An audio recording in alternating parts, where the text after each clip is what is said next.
Hi friends, welcome to the 10-minute miracle series of PPV. In this session, we are going to revise our Unit 30, Unit 31 and Unit 32 based on contract of indemnity, contract of guarantee and letter of credit. I have taken 3 units in a video because these 3 units are very small and we can easily revise all the 3 units in just 10 minutes. So I request you to give your valuable 10 minutes for the next 10 minutes and I will be able to revise you entire content of these 3 units in the simple manner, easy language format. So without wasting our time, let's begin with the first point that we have. It's regarding the contract of indemnity. So before continuing, many of you were asking about how to get access to such kind of ultra micro notes. So I will tell you that such type of notes is available in our capsule course, and for more detail regarding the capsule course you can WhatsApp me on this particular number or you can just see the description section of this particular video.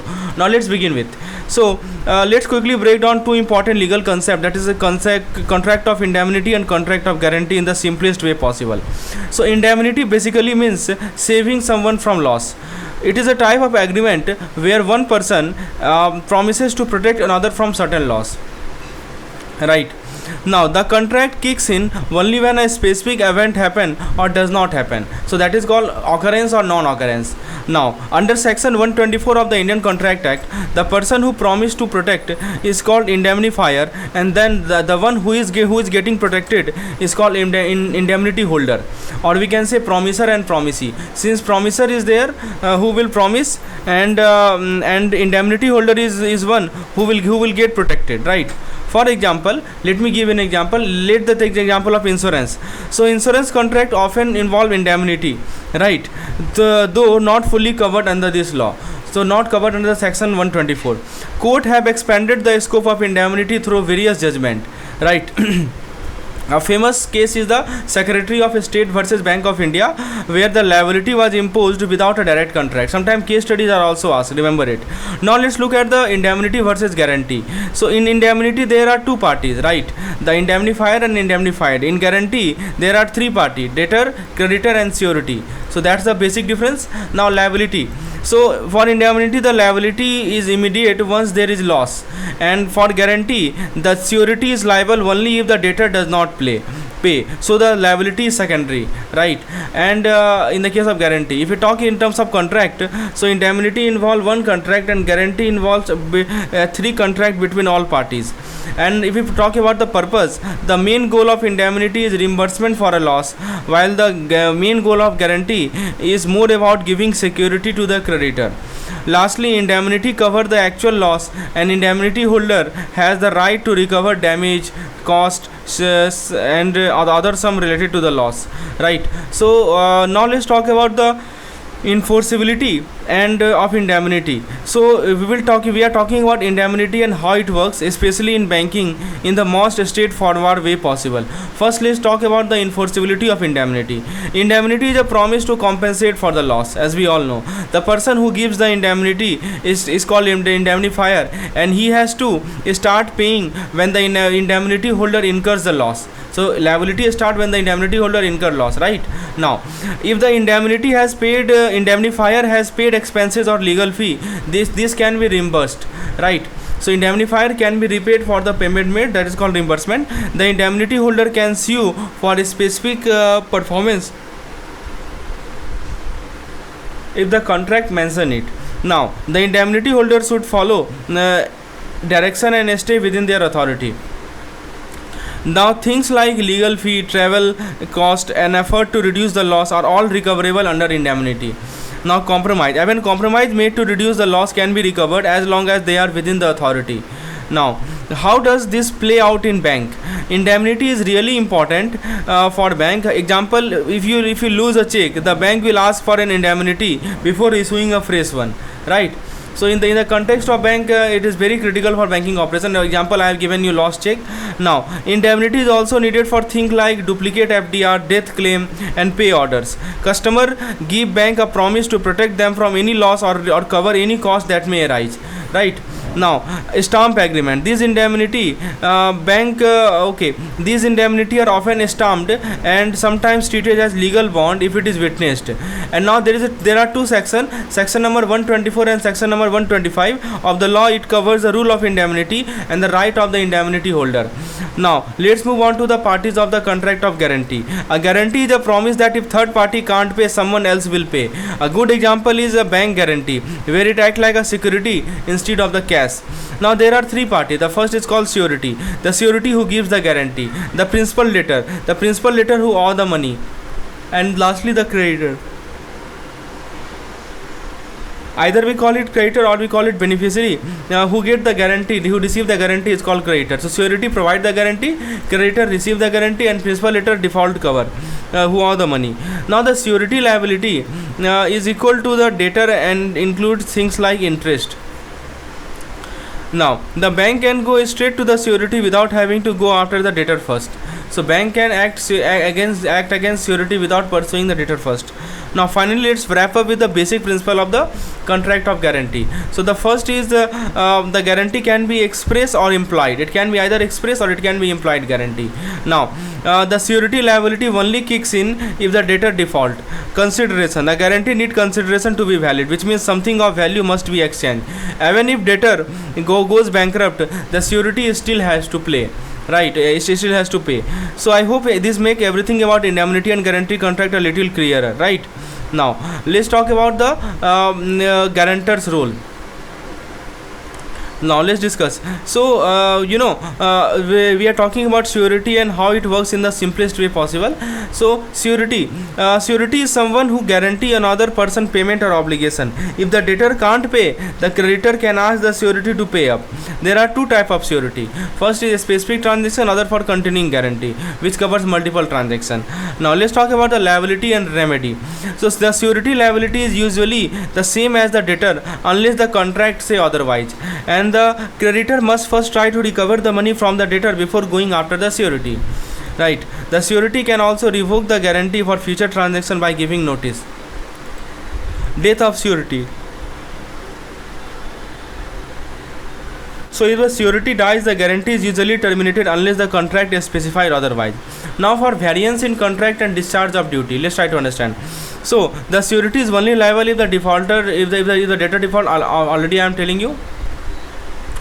The next point is if there is a change in the terms without the surety consent, the surety is discharged.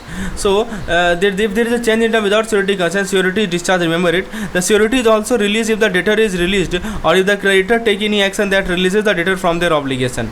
And the next point is if the creditor delays taking action, it does not automatically discharge the surety unless both parties agree for that.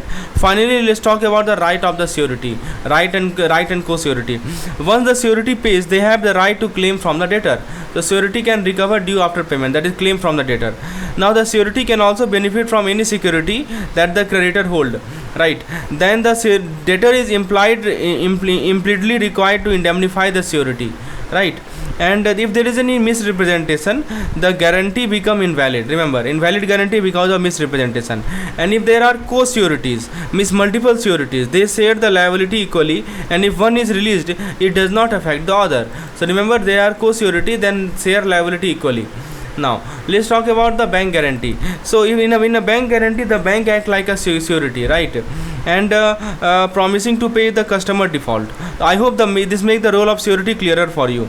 Now let's talk about let's break down bank guarantee and a bank duty to honor them in the easiest term possible. First of all, what is bank guarantee? So if it is a promise made by the bank to pay if the customer of the applicant default. There are three parties: applicant, who is called borrower, beneficiary, and guarantor. If we talk about the types of guarantee, they are financial guarantee. The bank takes the place of a cash security or earnest money, basically a credit risk. Now performance guarantee, the bank pays if a non-financial obligation like a service is not fulfilled. Now the third is called deferred payment guarantee. The bank promises to make payment in the future. Now bank guarantee are often used with the customer when dealing with government contract, right? So the bank plays a key role in securing collateral and understanding the right and duties. Now let's talk about bankers' duty to honor guarantee. A bank guarantee is independent of any dispute between customer and beneficiary, right? And the bank must pay if the guarantee is invoked correctly. No proof of default is required, and there are only two exceptions where court might stop a payment. First case is case of fraud, right? No, okay, and the first case is case of fraud or special circumstance. Now you can see in the tax Maco case, it was ruled that bank must pay on demand unless there is a fraud or irretrievable injustice. Remember it. There are two cases, right? The first is when there is a case of fraud or special circumstance, and in the Maharashtra Electricity Board case, even if the company goes into liquidation, the bank is still required to pay. Now let's cover the bank obligation under a guarantee. So there is a bank 48-hour rule which says that the bank must pay within 48 hours of the demand even if it is under liquidation. Now next come after paying the bank handles securities to recover the fund. Under section 128, the bank liability as surety is equal to that of debtor and is not affected by bankruptcy. Again I am telling you, this guarantee remains valid even if the contract between the customer and beneficiary is suspended. But there is one exception. If fraud is evident, bank can refuse to pay. So this is an exception, right? Now before payment, the bank usually inform the customer unless there is a court order stopping them.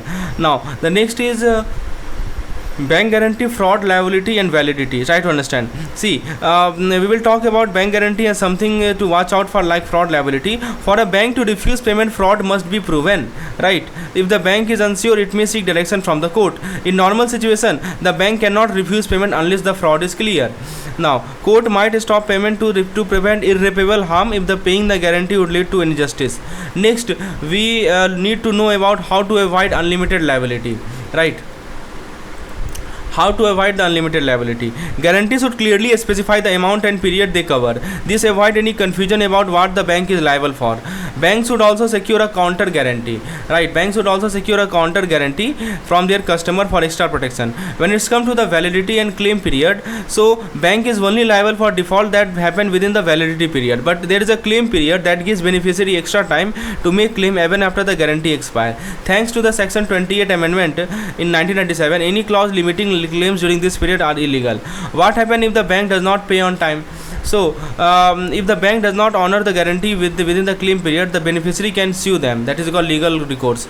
Now let's move on to the precaution that banks should take.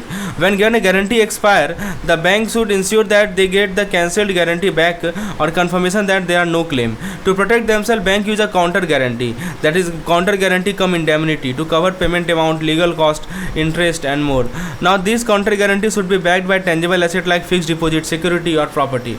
Now lastly, when it's come to the payment precaution, before making any payment, the bank need to ensure that guarantee has been properly invoked.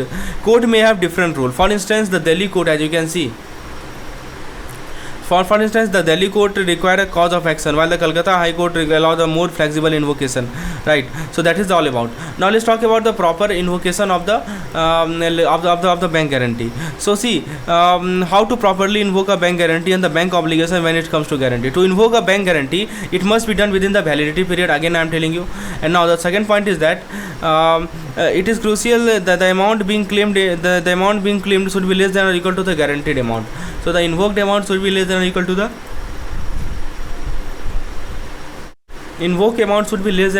guaranteed amount. Remember it. Now it is crucial that the authorized authority invoke the guarantee. For example, in government cases, the right person need to be designated to make this request. According to the Supreme Court ruling, Hindustan Construction Corporation Limited versus State of Bihar, if someone unauthorized invoke the guarantee, the bank is not liable. Now let's talk about the court interference. Court rarely get involved unless there is a fraud or a special equity in this case. In one case, GS Atwal Co-Engineer versus Hindustan Work, the bank issued a wrong guarantee and the court favored the petitioner due to the specific equity. Now let's talk about the bank obligation. So the bank duty to pay is independent of any contract between customer and the beneficiary. However, there are exceptions to this payment if fraud is involved and if there is special equity, right, it must be proven beyond doubt. Now always ensure that the guarantee clearly state the amount and period to avoid any unlimited liability. It is wise for bank to secure counter guarantee. Finally, bank must ensure that the guarantee is properly invoked by the authorized authority. Now let's talk about the letter of credit. This is very important topic which we are going to discuss now. So letter of credit guarantee payments to the seller in international trade upon presenting the required document. So once the required document is presented, it guarantees payment. It is issued by the buyer's bank in favor of seller, specifying terms and limits. Now here is a quick example. An Indian buyer imports goods from UK. The payment is made by LC through the respective bank. So the buyer issue the LC from the local bank. This LC is then sent to the seller bank overseas. The seller ship the goods, present the document, and receive payment via their bank. Finally, the buyer pay the local bank after verifying the document. Now let's look at the parties involved in the letter of trade. First is the applicant. Applicant is the buyer or importer requesting the LC. Issuing bank open the LC for the buyer. Now there is something called beneficiary.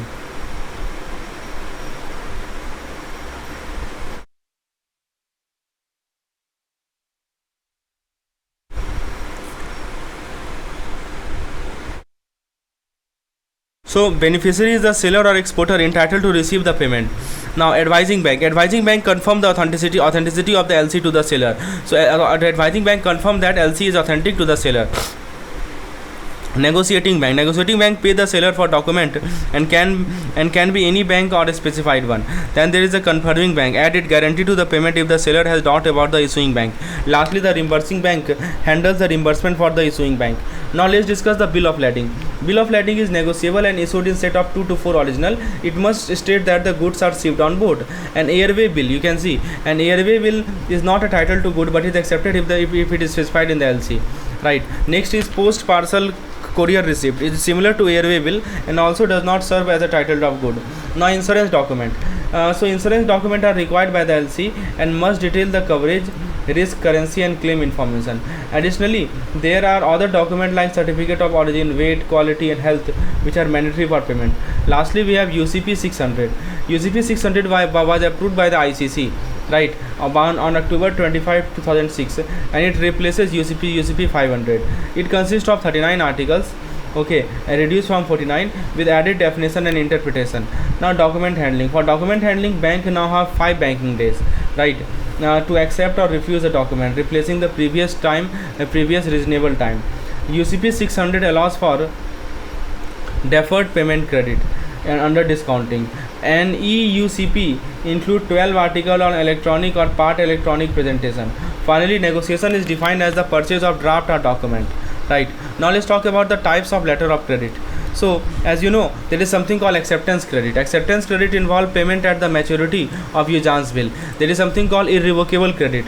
So once issued, this credit cannot be altered without the beneficiary consent. There is something called confirmed credit. So here the advising bank guarantee the payment to the beneficiary with and without recourse. So it is in without recourse scenario, the beneficiary remain liable unless it is marked without recourse. So in with recourse, beneficiary remain liable. Now there is something called transferable credit. So this allows the beneficiary to transfer their right to the third party. Back-to-back credit. In this case, the beneficiary open another LC for their supplier. Red clause LC. This type allow for advance before shipment. Green clause LC. Similar to red clause but also cover advance for shipment and storage cost.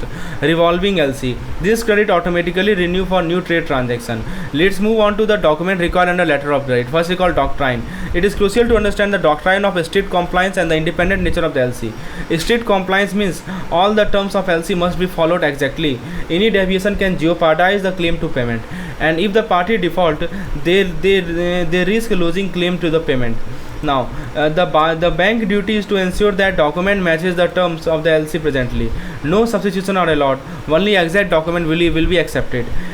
Issuing bank must verify the document aligning with the customer instruction, and if a bank default, it must lose its right to reimburse or remuneration. A letter of credit is honored only if the document conforms to its term. Required document typically involve bill of exchange, invoice, transport document. The invoice must match with the LC and be in the buyer's name unless otherwise specified. Transport document like bill of lading, airway bill are also required according to the contract of law. So this is all about our 3 units. If you enjoy the particular video, please hit the like button, do subscribe our channel, and please hit the bell icon so that whenever our new video get uploaded, you will get instant notification. And if you want such type of PDF, please enroll in our PPP capsule course. Thank you.